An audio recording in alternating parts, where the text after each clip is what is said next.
የወልዲያ ነገር እንዴት ነው? ወልዲያ ላይ ብዙ ኃይሉን አሰባስቧል። ከላይም ከታችም ያሉትን ኦሮሚያ ክልል ያሉትንም ከደቡብም ቄለም ወለጋ ያሉትንም በሙሉ ሰብስቦ ወልዲያ አምጥቷል። ወልዲያ ላይ የሞት ሽረት አድርጎታል። እዛ አካባቢ ምንም አይነት የፋኖ የበላይነት እንዳይኖር ከፍተኛ የሆነ ትንቅንቁስ መግባቱን ነው የሰማነውና የወልዲያ ነገር እንዴት ነው? ደሴስ አካባቢ ያለው እንቅስቃሴ በተለይም ይሄ ደሴው እንቅስቃሴ ተጠናክሮ ውጤታማ የሚሆን ከሆነ አገዛዙ አማራ ክልልን ተቆጣጠርኩ ብሎ ዲስኩር ከሚያሰማባቸው ቀጠናዎች ዋነኛ የሆነው የደሴ ኮምቦልቻ መስመር በፋኖች እጅ ከገባ አጠቃላይ የአማራ ክልል ጦርነት መልኩን የሚቀይርና ወደ መሃል ሀገር የሚደረገው ግስጋሴ በተለይም ከሰሜን ሸዋ ካለው ኃይል ጋር በተቀናጀ ሁኔታ መሃል ሀገር ለመሄድ የሚያስችል ትልቅ አቅም የሚፈጥር ነውና እንደው የደሴውንም የወልዲያውንም ጉዳይ እንዴት ነው ማየት የሚቻለው? አጠቃላይ በደቡብ ክልል፣ በሶማሌ ክልል፣ በኦሮሚያ ክልል ያለን አጠቃላይ መድፈኛ፣ ታንከኛ፣ አጠቃላይ የከባድ መሳሪያና ሜካናይዝ ኃይሉን በአፋር በኩል አድርጎ በሚሊ አድርጎ አንደኛ ኮምቦልቻ ያስገባል፣ ሁለተኛ ደግሞ በወልዲያ በኩል በሐራ በኩል ወልዲያ ያስገባ ከፍተኛ ቁጥር ያለው ሰራዊት ትርምስ ቢያደርግም የፋኖ ኃይሎች ጥቁር ውሃ ላይ የጎንደር መውጫ ተብሎ የሚጠቀሰው አካባቢ ላይና ወደ ትግራይ መውጫ ያለውን መንገድ ሙሉ በሙሉ ጉሮሮን አንቀው ይዘውታል። ከእንግዲህ በኋላ አንድ ብቸኛ የምትቀረው ነገር በዚህ በሐራ በኩል የሚሄደውን መንገድ መቁረጥ ብቻ ነው የሚጠበቅባቸው። ከዛ በኋላ ወልዲያ ሰራዊቱ ዛ ቢቀመጥ ምን ያደርጋል? በቃ ልክ እንደ ግሸን ደብረ ከርቤ ገዳም አካባቢ 3 ሻለቃ ተከቦ እባካችሁ መውጫ አጠናልና እጅ እንሰጣለን ብሎ እንደለመናቸው ሁሉ ወልዲያን የዛ አይነት ፋንታ እንደሚገጥማት ነው። አልፎ እኮ ቦሩ ሜዳ ገብቷል የፋኖ ኃይል። ቦሩ ሜዳ ማለት ከደሴ ከተማ አፍንጫ ስር ነው። 5 ኪሎ ሜትር ከከተማው ርቀት ላይ ከደሴ ከተማ ላይ ፋኖ እየተተራመሰና ምሽግ እየቆፈረ አካባቢውን ደሴን ዙሪያ ጥንጥም በ5 እና በ6 ቀለበት ውስጥ አስገብቶ እንቅስቃሴ እያደረገ ባለበት ሰዓት ወልዲያ ላይ ያን ያክል ጦር ይዞ ሂዶ ምን ፋይዳ አለው? ከዚህ በፊት እኮ እነሱ ነው ሲፈነሸነሹበት እንደፈለጉ ወንጀል ሲፈጽሙበት የነበረው። ዛሬ መውጊያ መውጫ አጠው የሚኒሻ ኃይሉ ከመከላከያ ጠፍቶ ወደ ደሴ እስከገባባቸው ድረስ የሐይቅ፣ የመርሳ፣ የውርጌሳ፣ የውጫሌ፣ የይስማ ንጉስ ከተሞች በፋኖ ቁጥጥር መሃል ላይ ያሉ ከተሞች በፋኖ ቁጥጥር ስር ውስጥ ገብተው ወልዲያ ከተማ ላይ ውጊያ ቢያደርግ ከመላላት ውጭ ሌላ ምርጫ የለውም። ምናልባትም ውጊያው 15 ቀንም 20 ቀን ቢወስድም በአንድ ጎዳና ብቻ ላይ ወልዲያን ይዞታውን አስከብሮ ለመቆየት ይቸግረዋል የሚል እምነት ነው ያለኝ። ወልዲያም ስትራቴጂካዊ ቦታ አይደለችም። ከጋሸና ከላሊበላ ከሙጃ ከተሞች በላይ ስትራቴጂክ ከተማ አይደለችም። ነገር ግን የፋኖ ኃይሎች ሸዋ ድንበር ድረስ ዘልቀው ሄደዋል። ከሌሎች ወንድሞች ሌሎች ደክመዋል እና እሱንም ውጤት እያመጣ ያለው የሻዕቢያ ኃይሎች ኮሎኔሎች እየመሩት የመጣ ኃይል አለ። ከ55 በላይ ደግሞ የትግራይ ኃይሎች ወይም የህወሓት የትህነግ ታጣቂዎች አማራ ክልል ገብተው እነሱ ናቸው ያጠቁም በማለት አየር ምድሩም ወልተውት ነው የሚገኙት የመከላከያ ደጋፊ የዲጂታል ሚዲያዎች። ነገር ግን ወደኋላ ዞር ብለን ስንመለስ እነዚህ ተማረኩ የተባሉት የትህነግ ኃይሎች ከዚህ በፊት ከ3 ዓመት በፊት በፌዴራል መንግስቱና በህወሓት አማካኝነት የተደረገውን ጦርነት ላይ የተማረኩ የትህነግ ኃይሎች ያኔ በሚዲያ የቀረበውን ነው አሁን አውጥተው ልክ የህወሓት ኃይሎች ከፋኖ ኃይሎች ጋር ግንባር በመፍጠር መከላከያ ሰራዊቱን አጠቁት እያለ ያለው መሳይ እኔ እንደማምነው የፋኖ ኃይል ከሰይጣንም ጋር ቢሆን ይሄን ስርዓት ለመጣል ቢተባበር ክፋትና ተንኮል የለውም። ነገር ግን የአማራ ክልልን ህዝብ ጀግንነት ለማሳነስ ሐሞታቸውን የፈሰሰ ነው፣ የውጊያ አቅም የላቸው፣ ማጥቃት አይችሉም የሚለው በህብረተሰቡ ዘንድ ለማስረጽ ካልሆነ በስተቀር የፋኖ ኃይሎች ነው በ3 እና 4 ቀናት ውስጥ አፈር ድሜ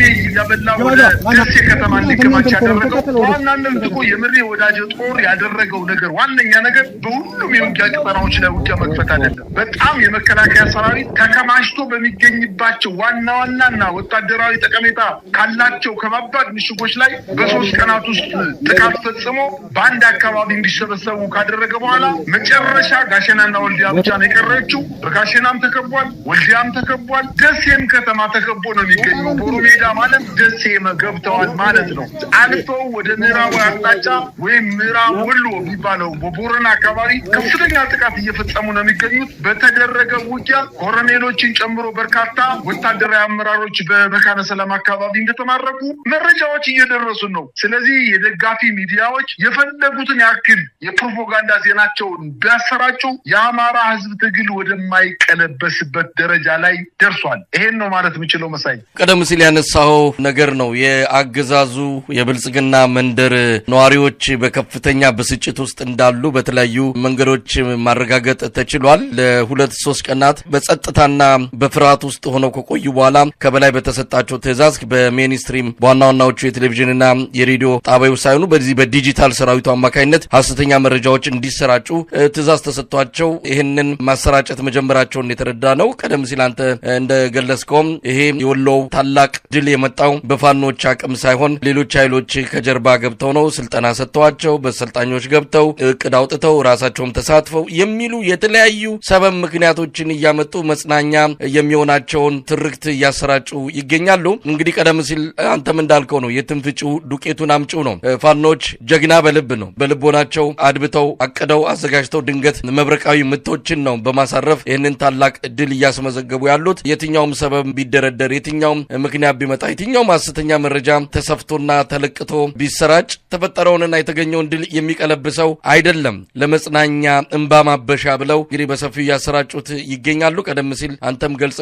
በህዋትና በአብይ አህመድ ሰራዊት መሃል ያኔ በነበረው ውጊያ የተማረኩና የተያዙ የህዋት ሰዎችን ራሱን ፎቶግራፍ ዳግም ከማህደራቸው አዋራውን አራክፈው በማምጣት እነዚሁ አሁንም የተሳተፉት እነዚህ ናቸው ተይዘዋል ብለው በማሰራጨት ራሳቸውን እያሞኙ ራሳቸውን እያታለሉ እንደሚገኙ ነው። ከዚህ ባሻገር ደግሞ በድሮንና ጀቶች ሰላማዊ ተቋማትን መምታት፣ ሰላማዊ ዜጎችን በመጨፍጨፍ ላይ ይገኛሉ። ይህንን ተከትሎ ሰላማዊ ዜጎችን አትንኩ፣ ምናልባት ይዋጣልን ካላችሁ ያው ጀግኖቹ ያሉበት ይታወቃል፣ እዛ ሄዳችሁ መግጠም ነው እንጂ ሰላማዊ ዜጎችን ለምን በድሮን ትመታላችሁ ሲባል እንግዲህ ገጥመናል፣ ሰላማዊ ሰው የሚባል የለም፣ ስትመቱ ነው ሰላማዊ ሰው የምትሉት፣ ጀግና እያላችሁ አሞካሽታችሁ አሁን ዱላ ስናቀምሳችሁ ሰላማዊ ዜጋ ማለት ጀመራችሁ የሚል በጣም አስቀያሚ ምክንያት ይዘው በየሚዲያው ላይ እየጮሁ ይገኛሉ።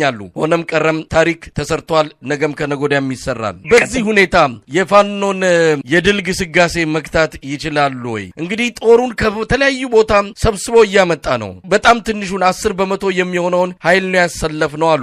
እንግዲህ የተቀረው ይምጣና ምናልባት ለውጥ የሚመጣ ከሆነ መሞከሩ ለነሱ የተሻለ ሊሆንላቸው ይችላል። ግን የሰራዊት ብዛት ምንም ሊያመጣ አይችልም። ፋኖች በራሳቸው አቅም፣ በራሳቸው ጦር፣ በራሳቸው አጠቃላይ የውጊያ ታክቲክና ቴክኒክ ተጠቅመው ነውና ይህንን ድል ያደረጉት። ነገም ከነጎዳያም የትኛውም ግዙፍ የአብይ አህመድ ሰራዊት ቢመጣ ነገሮችን የሚቀይር አይደለም። የብልጽግናው መንደር ግን በሐሰተኛና ፌክ መረጃዎች ራሱን እያጽናና ይገኛል።